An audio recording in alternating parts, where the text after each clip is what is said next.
अपना नाच गाना चुटकिला छोटा सा गाने जा रहे। अरे बरई घर का पानावा सोपरिया बरहल के, बरई घर का पानावा सोपरिया बरहल के,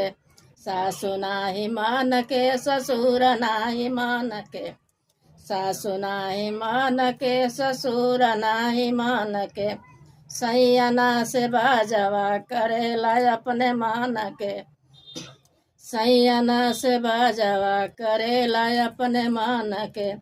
बरई घर का पानावा सोपरिया बरहल के, बरई घर का पानावा सोपरिया बरहल के, जेठ नाही मान के जेठानी नाही मान के, जेठ नाही मान के जेठानी नाही मान के,